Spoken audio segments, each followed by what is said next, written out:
Brew Strong is brought to you by Blickman Engineering, home of the Riptide. Visit them online at blickmanengineering.com.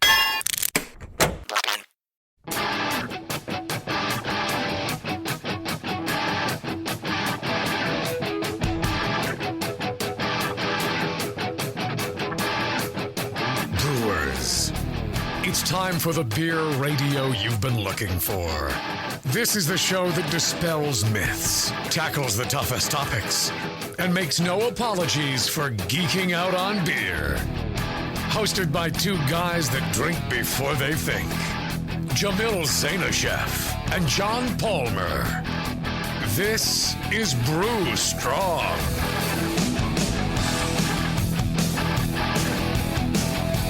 Hey, howdy, hey, my brewing brothers and sisters. I'm Jamil Zainasheff, and you're listening to Brew Strong on the BrewingNetwork.com. I'm here today with my good friend, travel companion, award-winning brewer, Travis Combel. How's it going, brother? Doing fine. Thank you, Jamil. Thanks for having me. Oh, yeah. Ready for another beer. What are you drinking tonight? I'm drinking Enjoy By, which I think, have they changed hands? Has some changed hands or something? Because some of the beers they have on your favorite app, Untapped, say the Arrogant Consortia. I thought that was like me and my buddies, but, I don't know. You guys are arrogant somethings. You know it. Yeah, that's an understatement. Yeah, I don't know. Wasn't there some sort of news? Something they got some investment or something? I don't know. Maybe so. I don't know. I guess I got busy. I can't keep track of all that. Same. What I am having is a collab with Elusive Brewing in England. We went and made Janet's Brown there. And this is, I think, I don't want to get this wrong because I'm pretty sure Mitch shipped me when we did the collab at Stone, the Unapologetic. He shipped me beer. And I don't want to offend anybody else that may have shipped me beer. But I think most of the time when I've done collabs with people, they don't bother to get me any of the beer. I mean, if it's down the street, they don't bring me any beer. They don't ship it to me. It's like you can show up in our tap room and buy a pint. Like, all right. Well, this, Andy and Elusive, people talking about him as the nicest person in brewing. And I tell you, he really is. He had a buddy of his mule it out to California so I could have some. Now, how about that? Is that what you've been drinking all evening? No. Okay, because your glass has been dark. This is the first time I've had it, actually. Oh, wow. It's a nice head. Oh, wow. Nice. It's so you said that was made in England? Yes. So English ale yeast, or do they use like years old Chico or something? I forget what yeast we use, but he will absolutely tell you. Makes me want to brew it, Jen. It's with like an English ale yeast. But we used some modern hop products in it. And so it's got a different kind of hoppy. So Janet's Brown goes back to the Cascade and Columbus and Centennial type of hops. It's, C hops.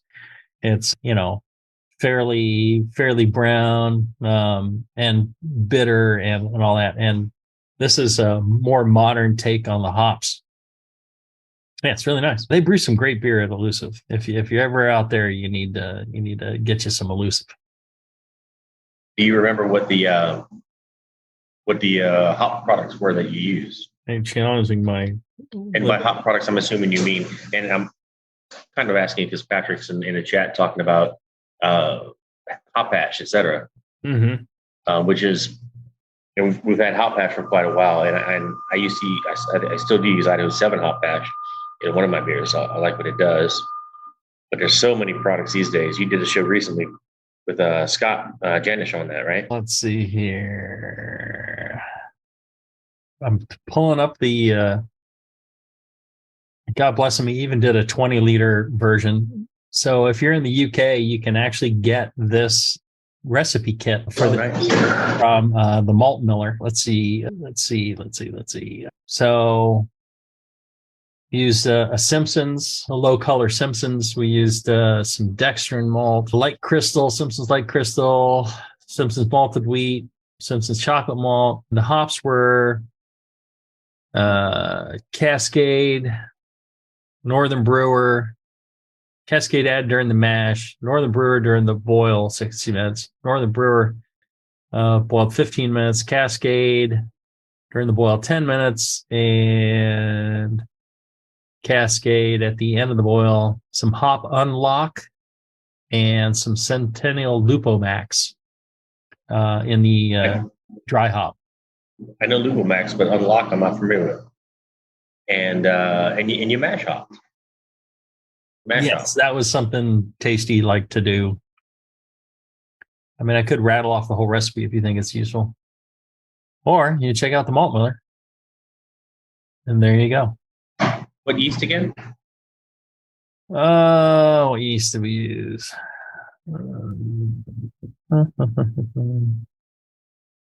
Is it in here? So I asked because the whole mash hopping thing, I hear about it around biotransforming yeasts. And, mash hopping unlocks somehow bound thiols. I don't know how much is true or not, but usually it's used around biotransforming yeasts. And a lot of the biotransforming yeasts that we're aware of are English ale yeasts. So that would be a very interesting Janet's should it have all that going on. But it sounds like it's a tasty beer either way. And I wish I knew. I wish I knew how tasty it was. Let's see here. He was talking about, I can't remember. We were talking about thiolized yeast. We're talking about Omega Star Party, which is a model Chico. Yeah. Yes, that makes sense for the whole mash hopping. But they are not allowed to use GMO products. So he was talking about WLP 077. Let's see. Oh, yeah. On the hop unlock, which is the yeast we use. Oh, okay. Okay. Which is a product from WHC Lab. I kind of keep up with one thing in my life, and it's kind of beer. It's not the family, it's not the friends, it's kind of beer. I've never heard of hop unlock as a yeast. I'll have to look into that. Maybe we'll do a show. There you go. One of your friend John Blickman uses hop unlock. It is a naturally cultivated thiol-producing liquid yeast containing enzymes that can help release bound thiols from hops and malt. More powerful aromas and flavors being unlocked and can open up with a much wider array of brewing options with less costly hop varieties. There you go. Yeah, I bet you, our good buddy John Blickman knows a thing or two about hop unlock or anything else.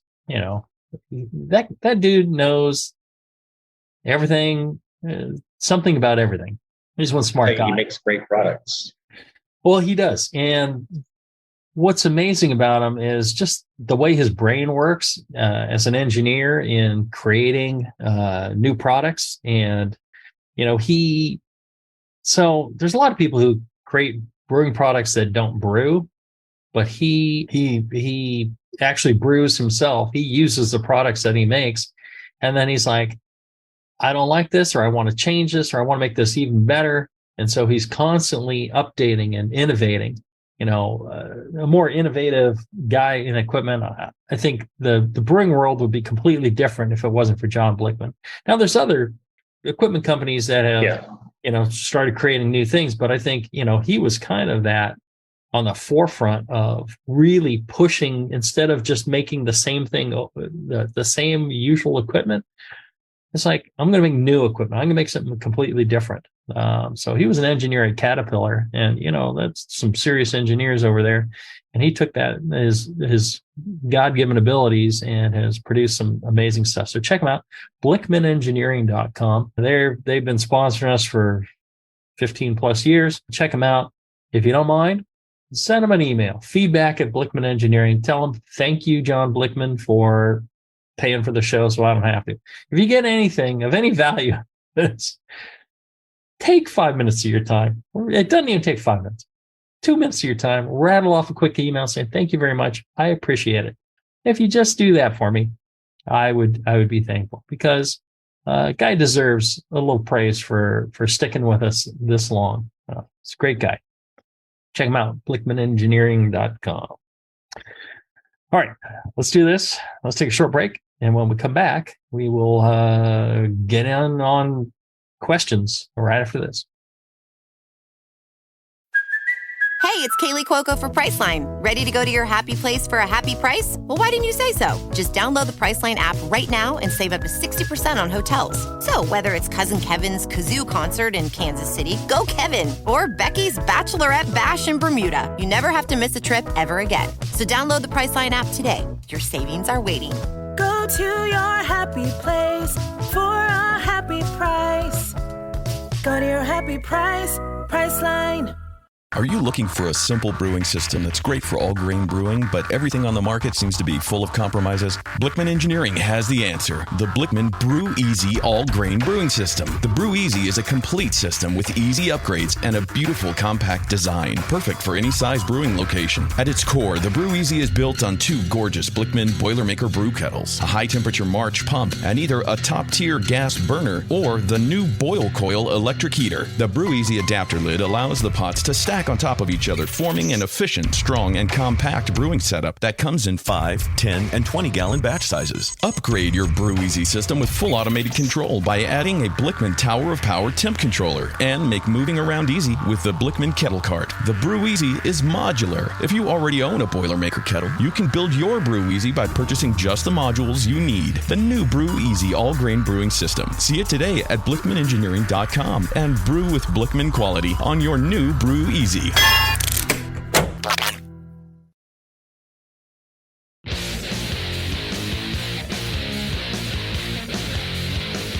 Back to the two guys that know how to turn beer into beer.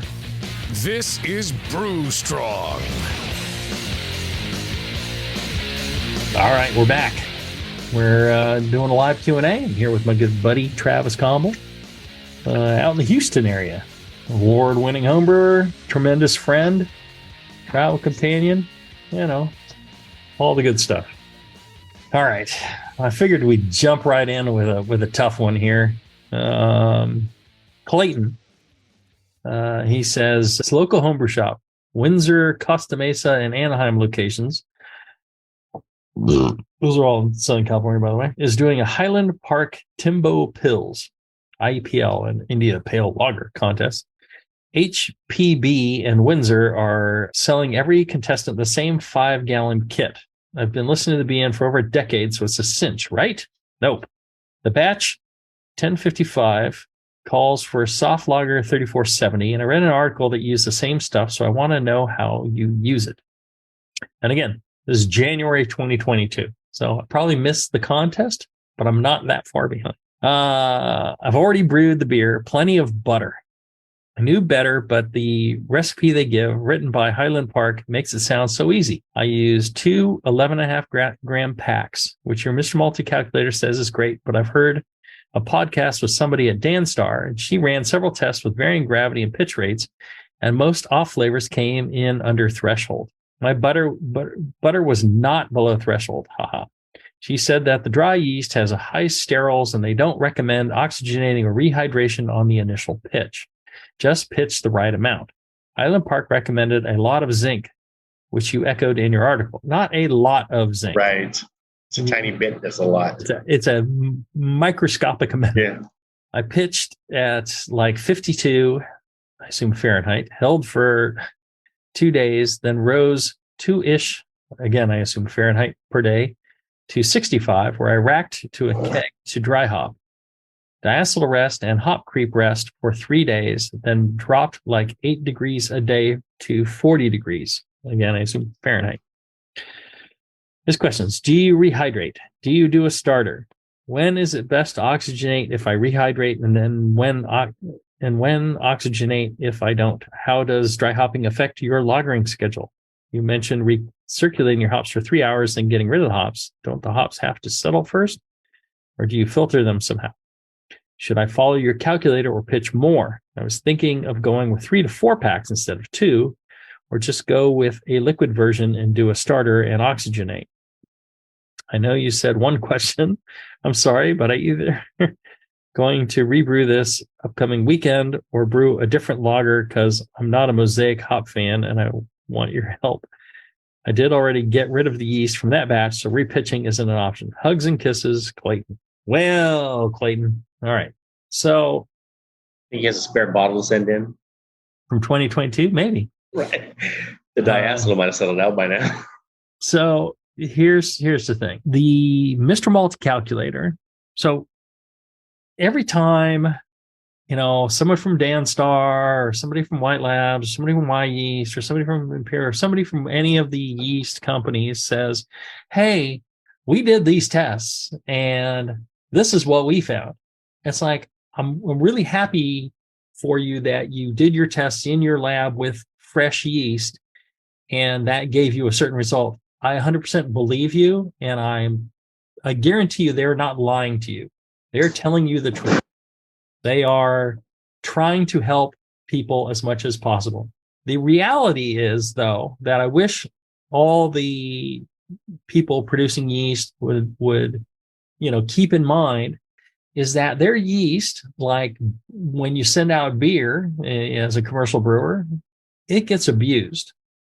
So it gets shipped to, a homebrew shop. Not all of them are as good as, the greatest homebrew shops. Some of them, it's one person working, they're slammed, it's totally busy. A box of yeast comes in and it sits there. And I've been in homebrew shops where there's a box of, it's 110 degrees inside the shop. And there's a box of yeast sitting there and it is all 100% room temperature. Eventually it makes it into the fridge. Sometimes I'll open up one of these fridges, I'll reach inside and it's hot inside. It's not cooling at all. Something went wrong with their fridge. Who knows when, but it hasn't been, fixed. And, that's an issue. So it can impact the viability of the yeast. It can impact, the dry yeasts are pretty durable, but even then, storing them in a refrigerator extends the life, and a lot of homebrew shops don't. They just sit out there hot. So the Mr. Multi calculator, the reason I have that the way I have it is because if you follow that, you will always get good results. And, there's times when, now, if the yeast is totally dead, there's nothing I can do to help you there. But generally, the way viability works, and when I did that, I went out and bought samples of yeast from all over the place, checked it out. I went to some homebrew shops where their yeast had hit their expiry date, and I asked them if I could take it, and if they'd give it to me. They did. I told them what I was doing, and we did all sorts of testing and came up with this formula that if you follow it, it's going to work. You're going to get good results. You're not going to waste the rest of your ingredients. So that's why that one is going to err on the side of more yeast. Now, if the Mr. Malty one tells you 2 11.5 gram packs are enough, then I would not go to 3 or 4 11.5 gram packs. It's going to be too much. Would you hurt your beer? Probably not. You have to put a lot of yeast in a beer in order to overpitch. It's very difficult to overpitch. It's possible, but it's difficult. So I wouldn't just do that. I think your issue is probably somewhere else. Let's see. He says, do you rehydrate? Yes, I do. They say, oh, you don't really need to. Maybe they've come up with some new miracle way of making yeast that doesn't help things when you rehydrate. But they're saying you don't need to because they're saying you don't need as much yeast as you say they need. Mm-hmm. But if someone's following your calculator and you say they need 2 packs, they need 2 healthy packs or 2 packs on that date, not right. 2 packs that were thrown into work with all these, all this osmotic pressure, et cetera, right? Right. Because what I've seen, and I saw from Clayton Cohn, I think he said that you lose about 50% of the yeast when you just sprinkle it on the wort. They said that they have, improved things so they don't lose 50%. So I don't know. I still think it's such a simple thing to do to rehydrate your yeast. Do you want to guess how much you lost, or do you just want to do it the right way? Right. Do you do a starter? If I was using dry yeast and I had the right amount, I rehydrated, I would not do a starter with it. I would not, if I was using, let's see here. When is best to oxygenate if I rehydrate, and when to oxygenate if I don't? Again, they say you don't need oxygen even. I would oxygenate just before pitching the yeast. Right. Especially with the lager, right? In there, and I just pour the yeast in. Right. How does dry hopping affect your lagering schedule? Well, if you want to dry hop at a specific temperature, then you can, dry hop at that point, whatever your chilling schedule is. So if you want to dry hop at 40 degrees Fahrenheit, well, then you can wait till you get to 40 degrees Fahrenheit and then dry hop. If you want to dry hop at 65 Fahrenheit and after your diacetyl rest or anywhere in between, you can do that. The thing that really kind of messes with people in dry hopping is if you want to repitch your yeast and not having a bunch of dry hops in your yeast. So that's kind of the only thing. So follow your calculator or pitch more, follow the calculator. There you go. And then getting back to zinc, not a lot of zinc, a small amount. I think we did a show about zinc and how much zinc and all that. If not, we'll do another one because people keep asking a lot of questions about zinc. Over zinc would under attenuate more so than the butter issue, right? Yeah, it will. The yeast drops out. It is harmful to the yeast. So a high zinc environment, it would be like adding too much of, copper or too much, any mineral. No idea what too much copper in my beer would do. So I saw one thing in there, Jamil, and I only think of this because of you. He did a diacetyl rest, not a diacetyl test. Nice. Right? Right. I mean, I was afraid of a diacetyl test until you said, you got to do it. Yes. I did a string of lagers, and now I'm a diacetyl test pro. It's not that big a deal. Fortunately for me, I've got the old White Labs tubes, the vials. And so I'll pull samples. I'll put, one room temp, one at 160, and I do it for all my lagers. Right. And I get diacetyl, then I wait a day or two, and I get no diacetyl. You open the cap up, give it a sniff, and you smell butter, and it's like, oh, so my diacetyl rest isn't complete yet. Correct. Yeah. I mean, I say correct. Sorry, because I learned it from you. But that's what I saw in Clayton. Right? Clayton's notes is that he does a diacetyl rest, but not a diacetyl test. Yep. Yeah. Oh, that's excellent. So glad you brought that up because I missed that. Yes, you definitely want to do a diacetyl test. Forced ferments and diacetyl tests, they're so easy and they cost essentially nothing to do. You have a 50 mil screw cap container, and you can do diacetyl test. And I'll tell you whether you got diacetyl in there. The other thing is, you see what temperature he started at? He said he started at pretty low. 52.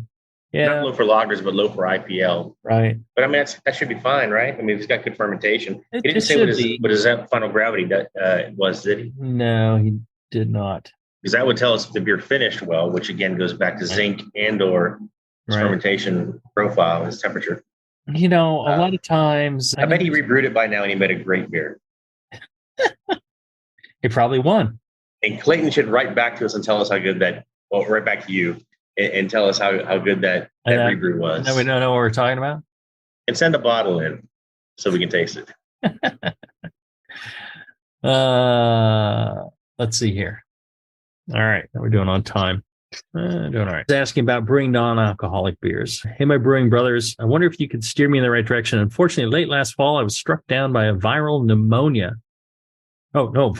phenomena that attacked my heart, and now I suffer from congestive heart failure at the young age of 45. Oh, sorry to hear that, brother. As you can imagine, I can no longer drink my homebrew or much alcoholic beers since I am restricted to a low-sodium diet, which also includes a very low amount of alcohol that I can consume.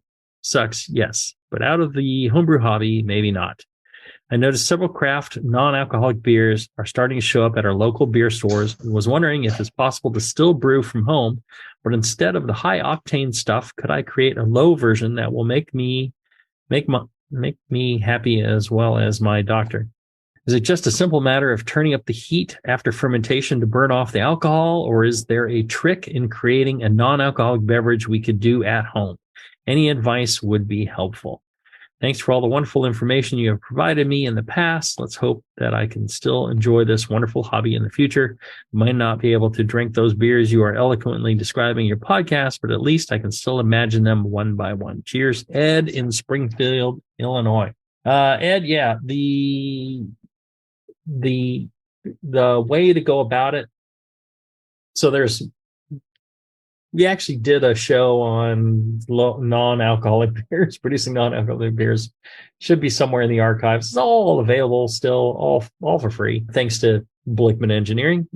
But for a home brewer, the easiest way is perhaps to, I was just talking to the folks at Oak Park Brewing, and, the way that they were doing theirs is 180 degrees Fahrenheit on their mash temp.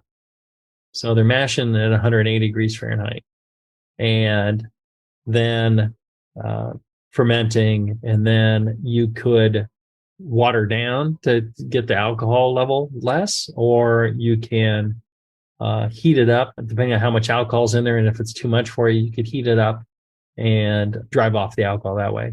You have to get it to like about 175 Fahrenheit before the ethanol will evaporate.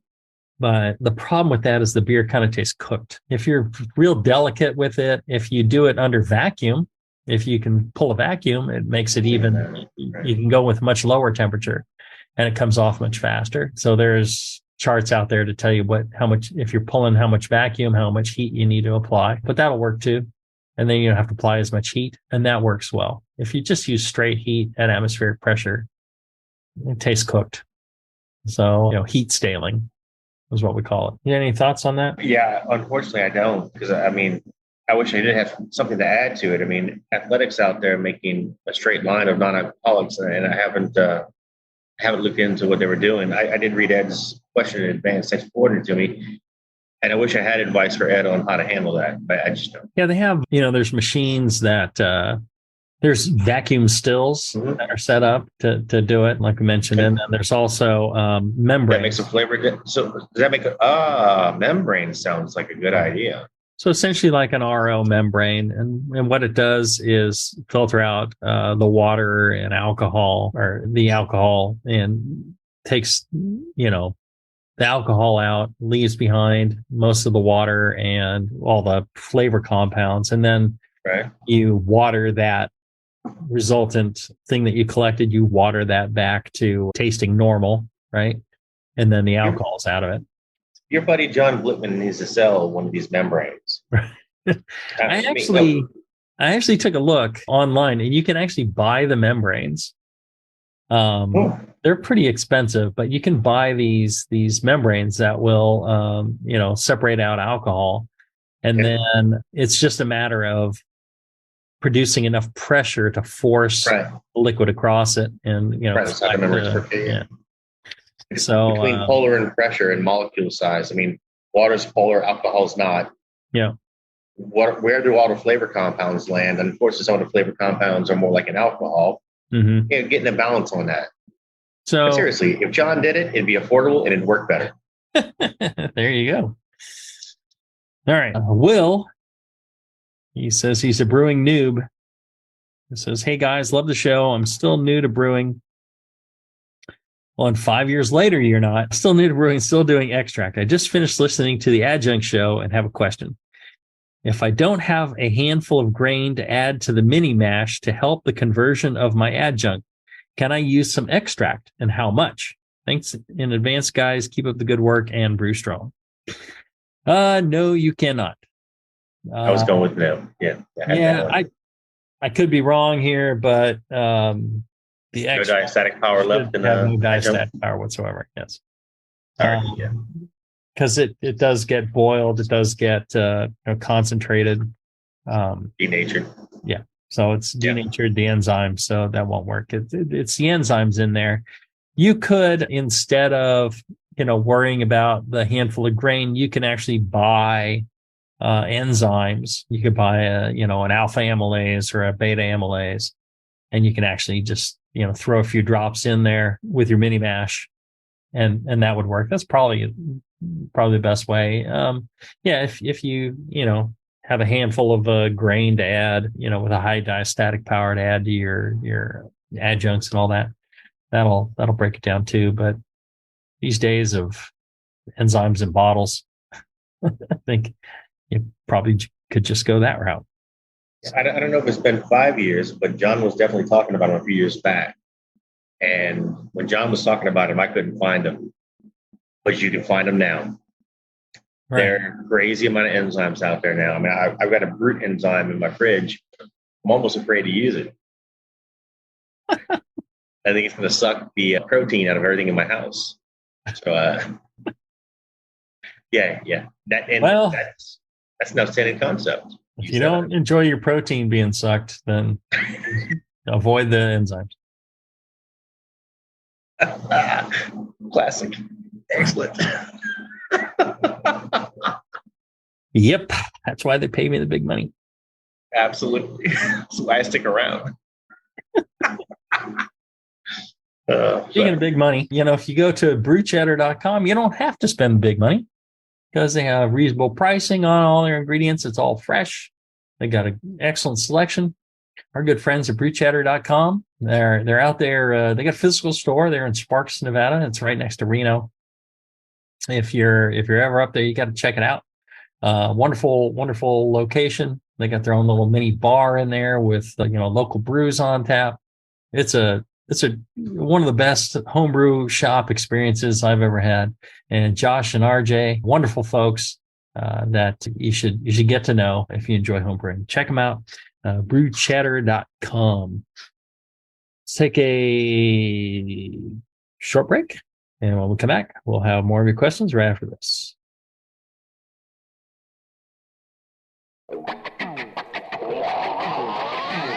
Back to the beer guys that make other beer guys look like wine guys. Brew strong. All right, we're back. We're talking all your Q&A questions. If you keep sending them in to brewstrong at thebrewingnetwork.com, or if you listen live, and you can just ask them right in the chat, and we will get right on those things. Let's see. Rob in Lone Pine. He asks, I'm about 6 months behind on shows, so forgive me if this has been I'm a little perplexed by how the BJCP entry beers are processed, judged, and ranked. I'm not a BJCP judge, but I have just started entering beers. My 2015 beers earned 41 points and 39 points at the LA County Fair, and 38 points at a small regional fair. So it seems very consistent. 41, 42, 39, 38. This is great, but I didn't place. I later learned that my group was sorted into a much broader category, which encompassed IPAs with barley wines, and the barley wines took first, second, and best in show. I thought each BJCP category was given individual merit, but with such judging methods, how can lighter beer styles ever compete against the bold and the beautiful? I'm hoping JZ and JP can provide tips, tricks, and the dirty on America's beer competitions and how to win. Love always, Rob and Lone Pine. Travis, you're entering competitions currently. How much of this category combining do you see? It depends on the side of the competition, obviously. It happens all the time. I mean, for instance, gentleman's name. Rob. Rob. Yeah. So, Rob, I mean, I've got various medals for my double IPA. I lose most often to my own barley wine. Now, that's double IPA, not IPA. How do I know what would happen if they combine those two tables? I don't know. You kind of like, okay, that's a small competition. Let me go for that one and get medals. I'm not saying you did that, but I might do something like that. They're going to combine tables often, unfortunately. I honestly think they shouldn't for smaller competitions, but they do that. Mm-hmm. It's perfectly legit on their end. Seems to me if they bought 38 sets of medals, they should award 38 sets of medals. I feel your pain. I really do. Jamil, I mean, is there any, I mean, you've been on the pro level. We've been on the pro level when there's thousands of entries and they say no gold and the whole auditorium boos. Mm-hmm. So how do you, I mean, I know it happens. It is legit that it happens, but nobody likes it except for, I guess, the people who do the judging who feel they need to combine it. I got passion over here. You might have facts and better input. I'm sorry. Well, yeah. So when you're running a competition, if you need to set up another table and another set of judges, it can be difficult because you're counting on volunteers to come in and do the judging. Yeah. And it's not that, they don't want to, it's that it would make the competition unable to, go forward because then all of a sudden you need to increase it and you don't have that many entries. And let's say that there's, I mean, at what point do you cut it off? Let's say, I've got, 7 and 6. I got a flight of 7. I got a flight of 6. I'm going to combine them into a 13, which is pretty much the maximum that you're supposed to be allowed to do. I'll combine that into a 13. I personally think you should keep that a 7 and a 6. Okay, so we're on the same page. Well, let's say, but you have a category of 9 or 10, and you have a category of 1. Should the 1 be judged all by itself? Should you seat 3 more judges and judge the 1 beer on its own and decide whether it's medal worthy or not? It's gold. Or right. Do they get a win for being the only entry? Or should it be combined with the closest category they could find, since it's only 1 beer and it just needs to go in this other category? If you run a race and you're the only person running the race, and you win, right? You come in for, well, let's see. I'm pretty sure you win. Let's say you complete the race. At my age, you don't? At my age and weight, maybe I don't. Do I get a participation medal if I don't cross the finish line? You get the free shirt and some beers if you make it there. Call the Uber to bring you to end so you get the free beers. There you go. Yeah, I'm sorry. We've argued his point, not against his point, unfortunately. Right. But it happens. It happens. I would like to see them do it only in more extreme circumstances. Maybe the BJCP should come up with a ruling saying, look, if you've got 5 entries, run it as a separate category or something. Right. I think there is a rule and it allows for it. And the concept of the 1 entry is extreme. The reality might be 3 to 5, but I've never run across a competition only had 3 to 5 IPAs. Come on. 3 to 5 IPAs. Well, IPAs. Right. It might have been, triple IPA that got, and generally what they do is like triple IPA ends up specialty in IPA wine, or double IPA or whatever ends up in barley wine. It does. Yeah. 22 is double IPA, barley wine, American strong ale, maybe 1 more.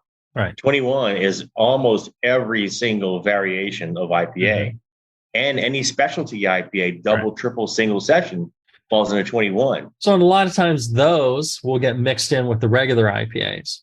Is that a problem? Right? They're all IPAs, right? So, but I'll see it very frequently is something like light American lager gets mixed in with all the other lagers.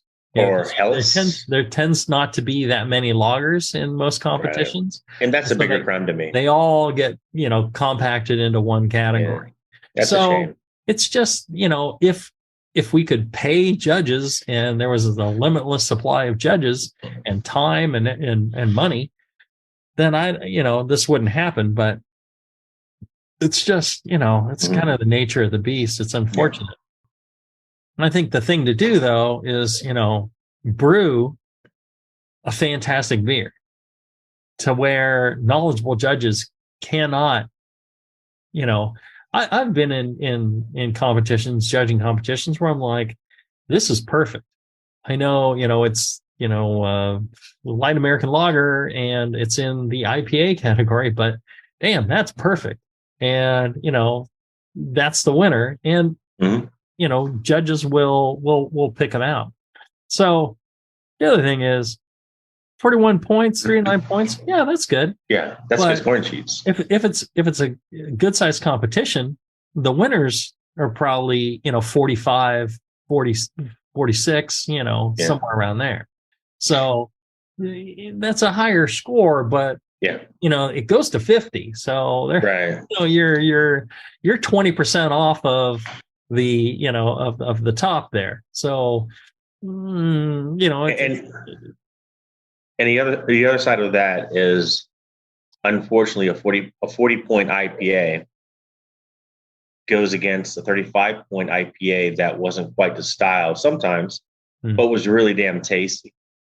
Because in the second round, they don't have to judge against style necessarily.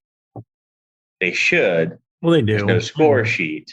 Yeah. But I don't think. I mean, I'd like to have this guy's beer. I'd love to have it. I mean, 40-point averaging IPA, I'm all about it. But I mean, barley wine, can you beat it? You can beat it. It depends on the judges. It depends on the beer. There tends to be far better IPAs out there than barley wines. A lot of barley wines are not well brewed. Right. Yeah. Age hides half the flaws, not all the flaws. There you go. All right. Let's see here. Yeah. Attenuation questions. Simon asks, hey guys, I am having a problem with my beer's attenuating completely. Come on, you guys need to proofread your questions. These are your worshipers, Jamil. Be nice to them. I have a Vienna lager I'm fermenting right now, and my final gravity has been holding steady at 1018. I'd like to get it down to 1012, like the recipe says. The recipe was taken from Jamil's Vienna lager, but I had to use a couple of different items because my homebrew store didn't have some items. Recipe ingredients: malt, 4 pounds Pilsner extract, 6 pounds Munich grains, 2 ounces Carafa Special 2, Saaz, 1.5 ounce Saaz, half ounce Imperial yeast, global mashed at 152 for 1 hour and 20 minutes. Did an iodine test. Do you recall your Vienna recipe close enough to notice the differences? Because I didn't pull it out. Yeah, it's close enough, I guess. Original gravity is 1052.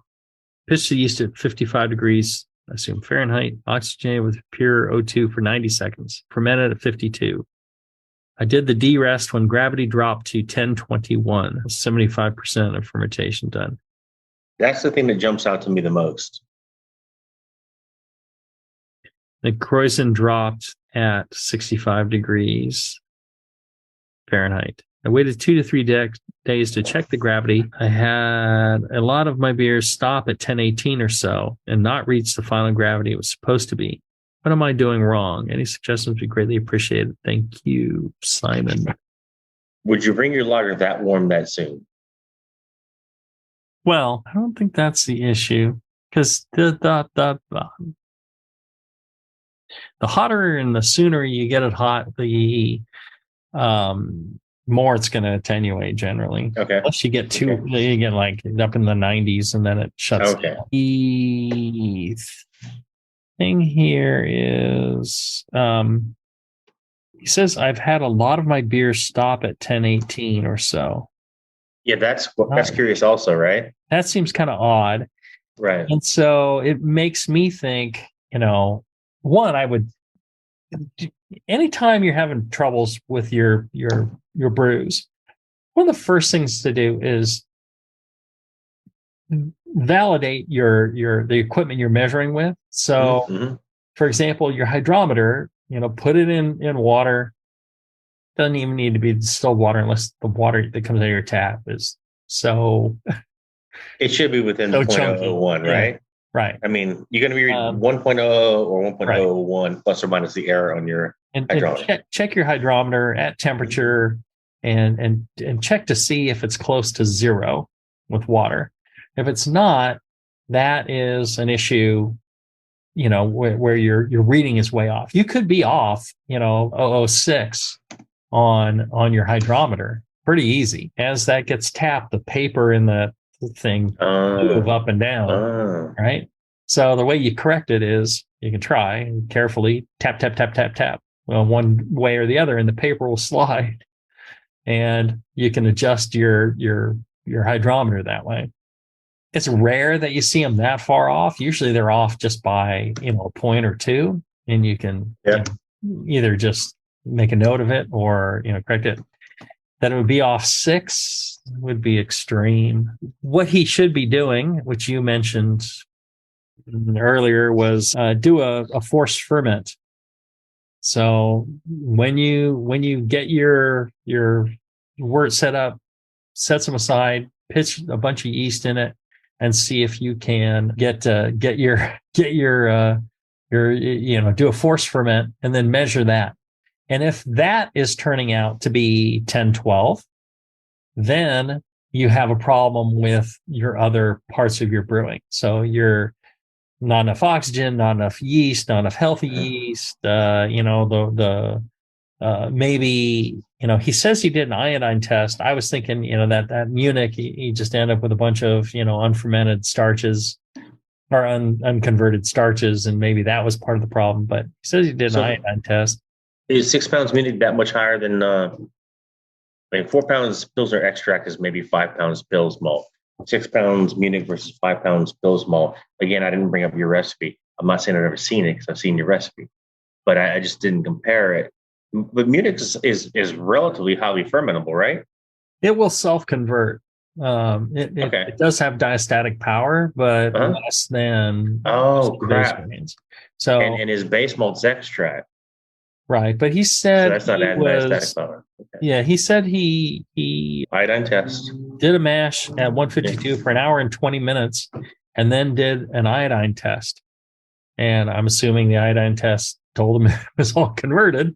Right. So I can't think that was the problem. Sounds like he's doing all the right stuff, the oxygen, everything else. It all seems like I've not used the global yeast, so I don't know about that. But I think, again, the thing to do in this case would be to do a forced ferment. You do the forced ferment, that's going to tell you what it can attenuate to. Usually general fermentation will be short a couple of points from that. And, if your forced ferment turns out to be 1016 or 1017, you're attenuating all the way, and it's a recipe adjustment that you need to do. He also doesn't mention where that Pilsner extract comes from. So some of the extracts are less fermentable than others. It depends on how the manufacturer set it up. So it could be that it just won't ferment, and what you should be adding is, a different extract, or you should add some simple sugars or something to get it to attenuate down if you want it to attenuate further.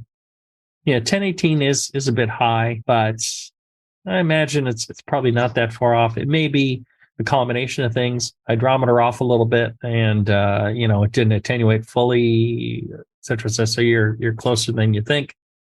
But again, do a forced ferment first thing.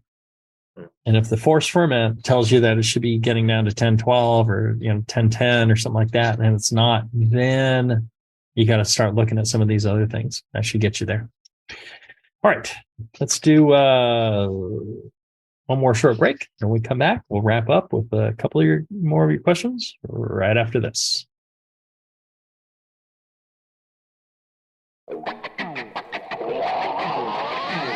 Back to the beer guys that make other beer guys look like wine guys. Brew strong. All right, we're back. We're doing your Q&A questions. If you send in your questions to brewstrong@thebrewingnetwork.com, we will answer them. Eventually, we will answer them. Or you can listen live, like Patrick did, and you can ask and interact with your hosts during the show. Ask your questions right there. Never met Patrick, but I think he's a really cool guy. I mean, Patrick's one of my favorite people in the world. I gotta admit, he brews, incredible beer. He's generous with his time, knowledgeable, really good-looking guy. Handsome, generous, kind to a fault. Patrick. That's outstanding. Really is. Apparently, he lives in Nebraska. So, is he that far? Where's Blickman at? In Indiana. All right, I'm lost. Sorry. I know where Houston's They're both in the United States, if that helps. Maybe that much, too. It does help. It does help. Thank you.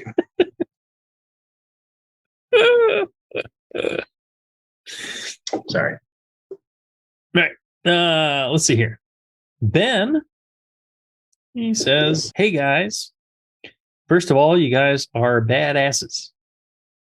Second, I have to thank you guys for all the awesome free information and dick jokes I've heard over listening to pretty much all of your episodes in the last 6 months. And lastly, I'd love to ask a favor, and sadly, no, it is not a sexual favor. Dang it. But beer related. As I just found out, I can go and live and work in Australia for a year and decided I better before I get too old. Anyway, I was wondering if you guys have any connections for a job in maybe the hop farms down there or a homebrew shop or brewery. Any help would be amazing. Brew strong, Ben." I hope he's not still holding out. Who knows? Maybe he went down to Australia and he got taken away by a dingo. Maybe his baby got taken by a dingo. I bring this up just because, one, I promise to answer every question, and two, I think it may be helpful for other people that are also in a similar situation and they're looking for a way to find possible jobs or whatever. And so,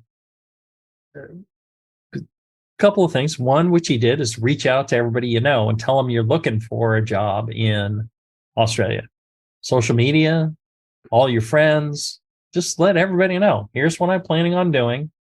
If you happen to know anybody, let me know. And you'd be shocked at how many people will, come and tell you. It's like, yep, I know this guy, I know that guy, I know that woman, this woman. I know, this shop owner, that shop owner. So reach out to everybody you can. Google is your friend. Google, and if you're going to be in Australia, Google homebrew shops in Australia, hop farms in Australia, and cold call. Send. Take your time. Polish up your letter. Have somebody else read it to make sure that there's no typos.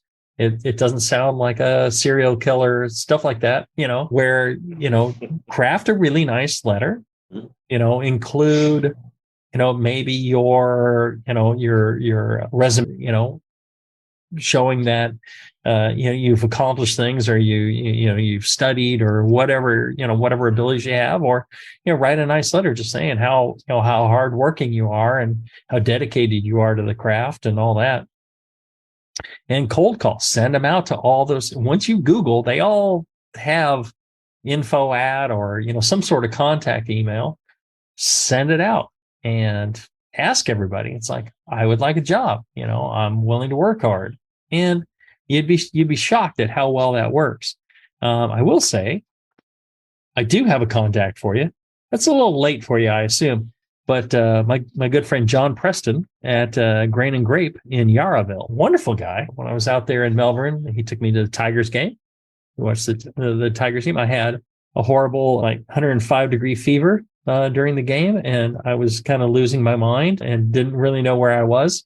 But I remember going and seeing a little bit of the Tigers game there, and it was a blast. Really great guy, great shop, really, really fantastic if you check him out. John Preston, Grain and Grape, Yarraville.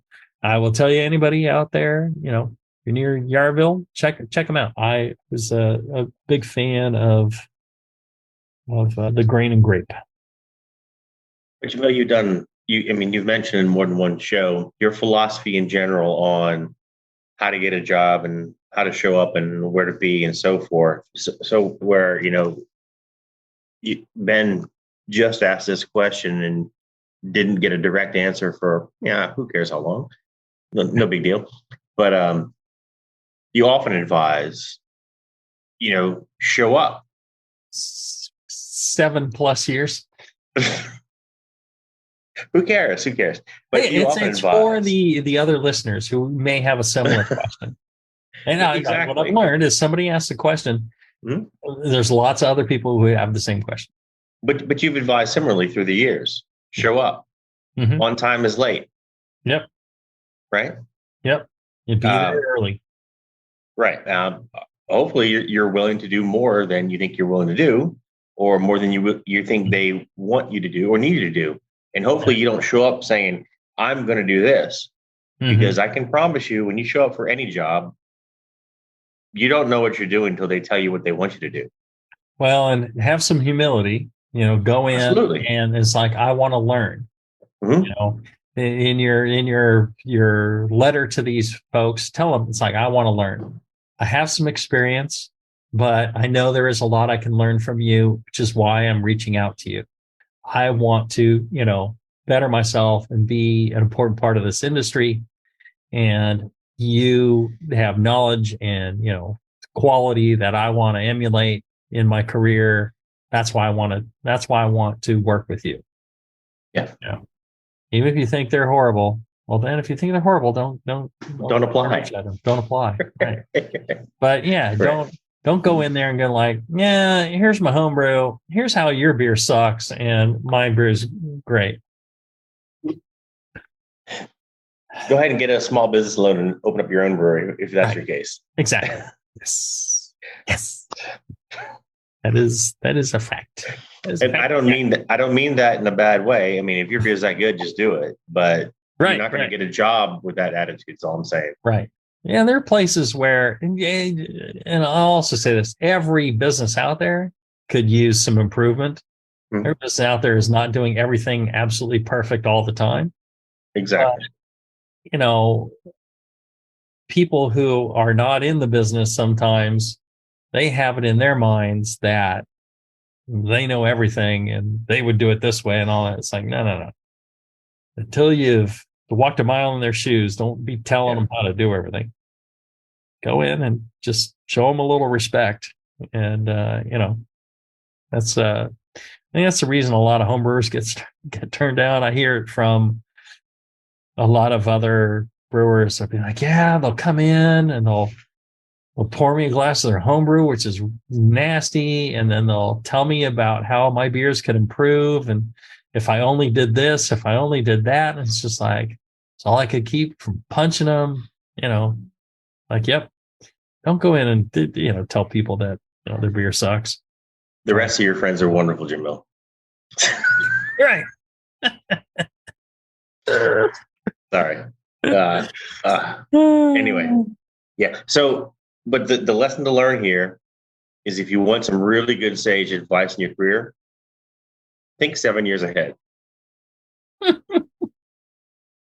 There you go.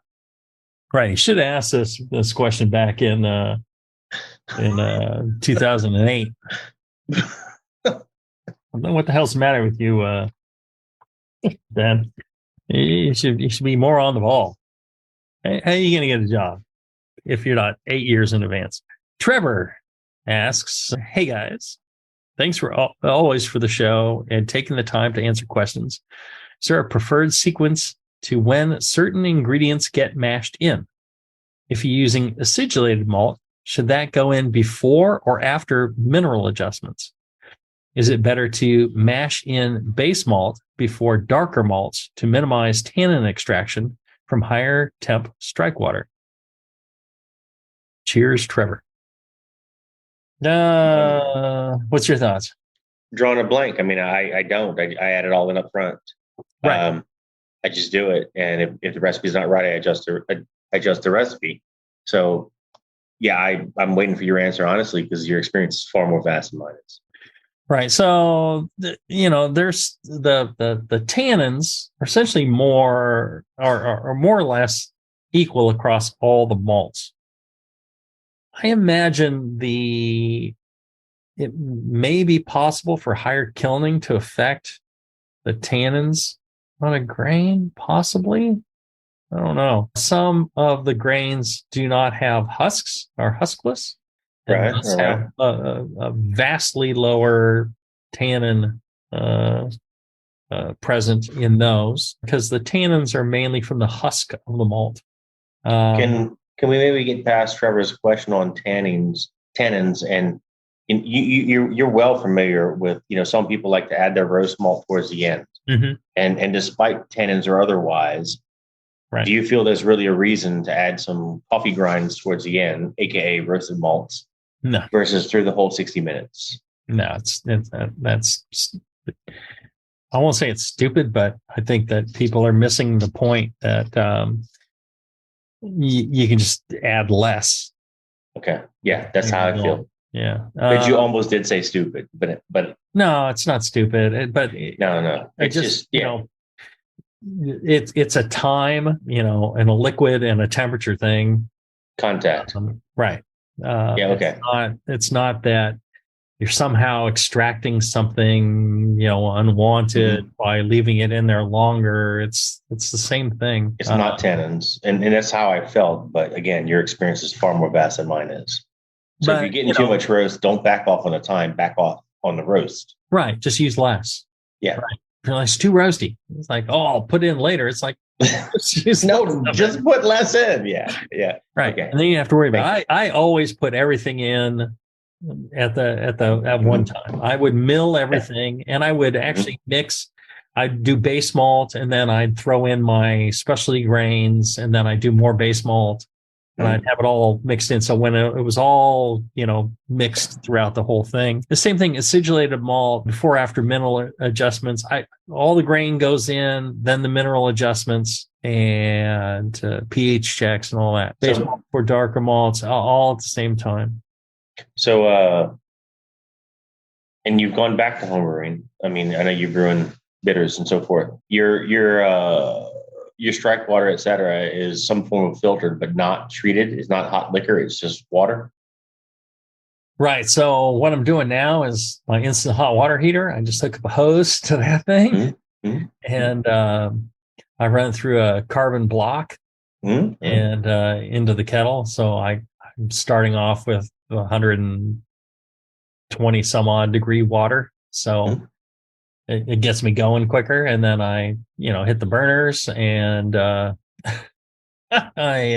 get it up to temp. I will do an acid adjustment to drop the pH down to around 5.6 or 5.7. It depends on the recipe. And then once you add the grains, they pull the pH down a little further, depending on the grains you're using, whether it's roast, etc. And then but we need to chop that little piece right there. We need to chop and put out on, because that's going to blow everybody away that's doing RO. Oh yeah. So with RO, you make your water first, you add your malt, and check your pH. You're not doing RO, you're doing carbon block, but your water quality is significantly better than Houston water quality. Right. I can't just carbon block here. Yeah, that's outstanding. That's what you do, and that's what you can do. Well, it really is. But if you use RO,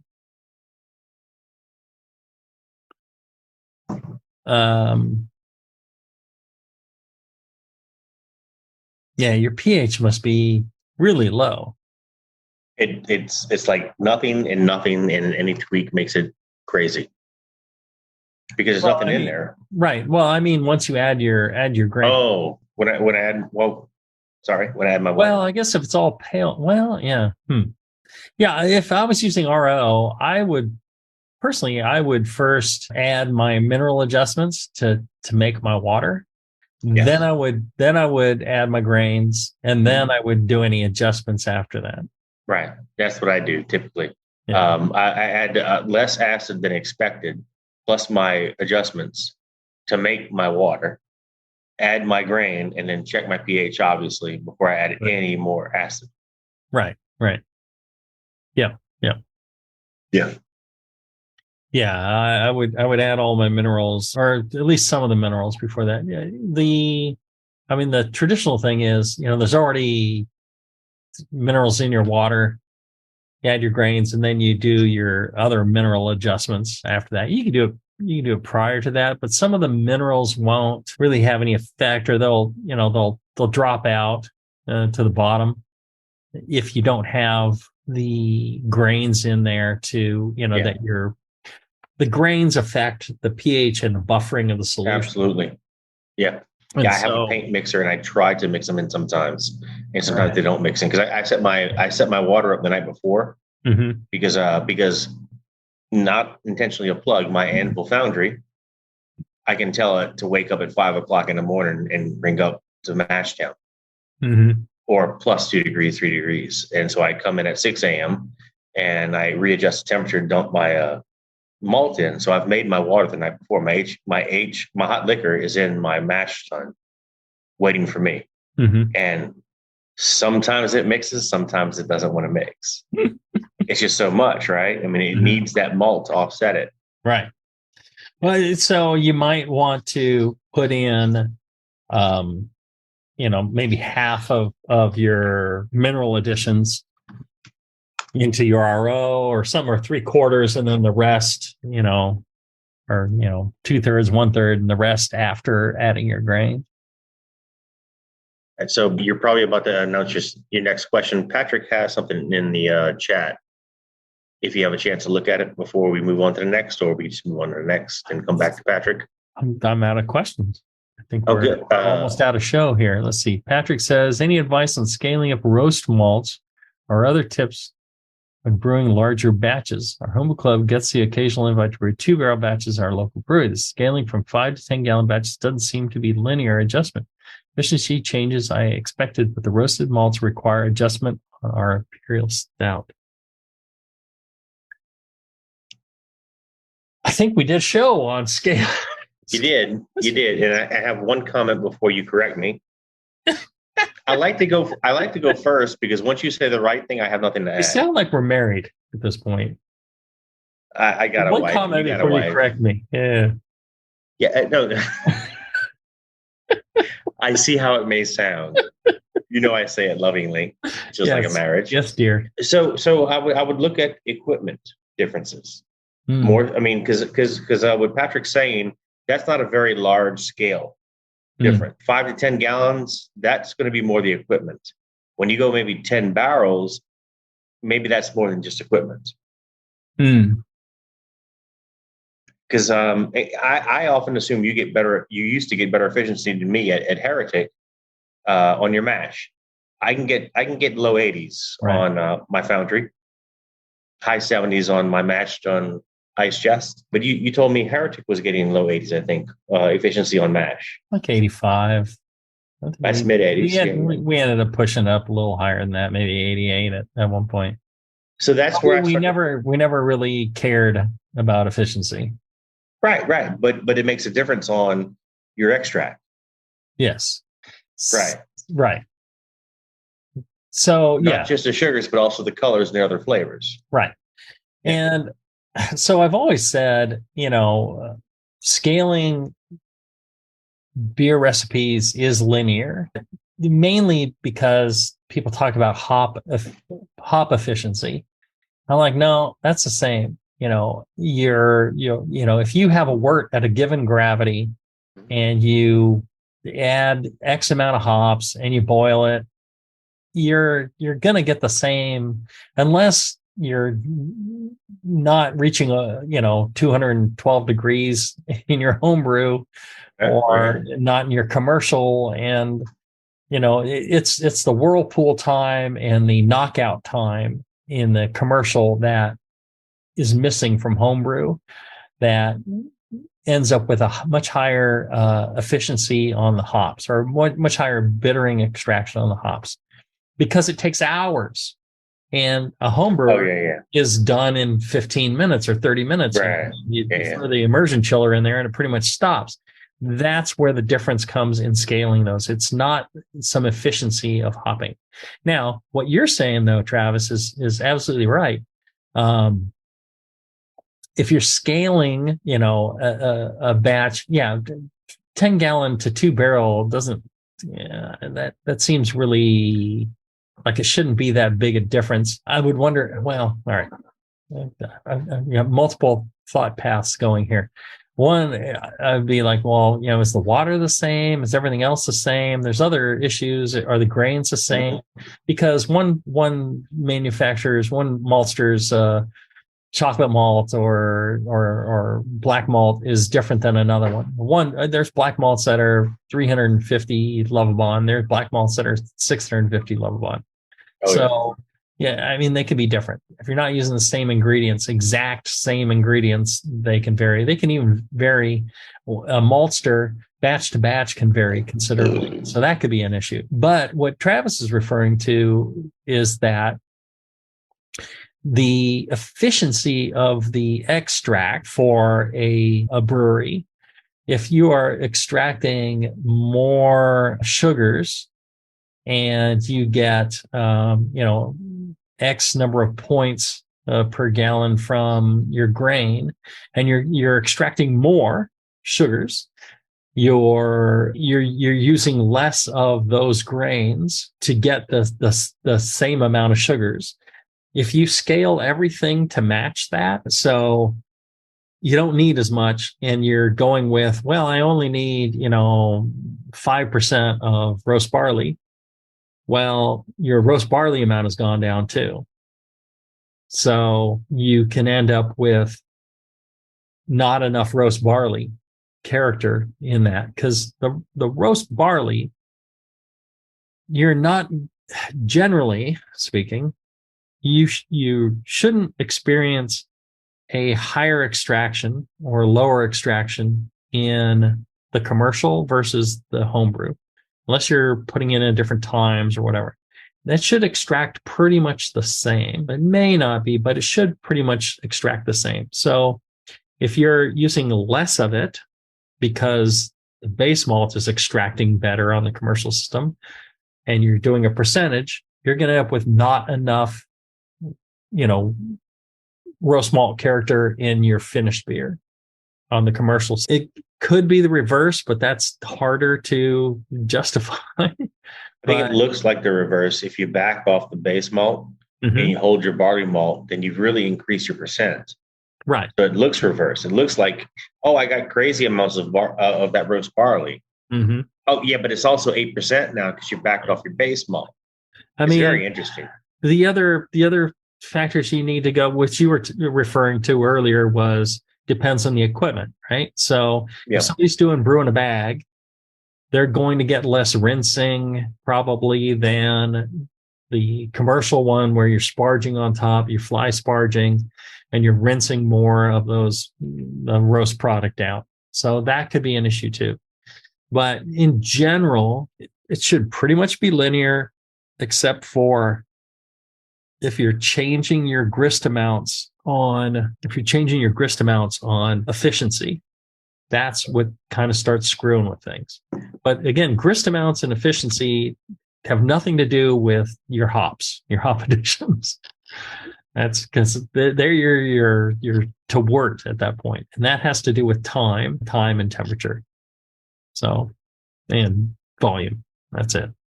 So those are very linear. So, Patrick, does that help you in any way? You said the roast malts required adjustment on our Imperial Stout. Did you have to adjust them up or down on the commercial batch? And I would bet that the answer, as always, Jamil, is brew it a couple times, see how it comes out. True. Yeah. Often you have to make adjustments. Right. But, what I found from doing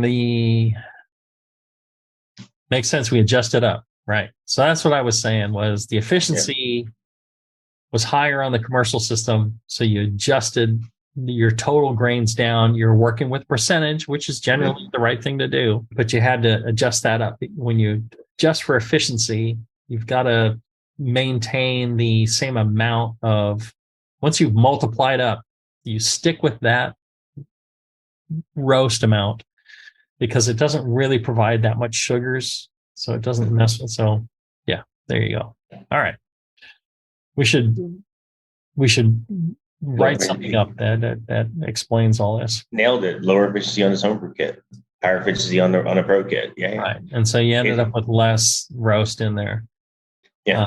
It's interesting how it works. You can't, you kind of, maybe you can scale the whole recipe linearly, but you feel like you just need to back off that base malt to get a little bit less sugar. And then you might end up heavy on roast if you just do that. If you back the whole thing down, you might end up light on roast. Right. Yeah. I mean, the guys that know how to scale it, such as Jamil, it's because they've done it a couple hundred times. Well, and you know, the like I said, the thing I found in doing that Can You Brew It was everything that is scalable and it works. You know, it tends to be, you know, a time and temperature and volume thing. Not necessarily, you know, that commercial equipment is that much better. You can make God's gift to beer. The best beer in the world will be made on a homebrew system, not a commercial system, if you ask me. So there you go. All right. Another good show. Make sure to reach out to our fine sponsors, Josh and RJ at brewchatter.com. Reach out to John Blickman, feedback at blickmanengineering.com. He essentially set that up just to collect comments from the show. Because I kept saying feedback, and he was like, we don't have a feedback at Blickman Engineering email address. So he set it up. I told him to set it up, so he did. So it took 8 years for him to hear a show. He appreciates, he gets these, and he actually enjoys them. And he tells me, he's like, yeah, people are very nice and very complimentary. So, as you all should be, because the guy's, he's actually paying cash for you guys to be able to listen to this for free. So I think that's very sweet of him. That's how much he loves homebrewers and why he deserves our support. And thank you, my friend Travis, for joining me on this. I had a good time. You're wonderful to travel with, wonderful to brew with, wonderful to go to football games with, and wonderful to do shows with. So until then, everybody, brew strong. Brew strong.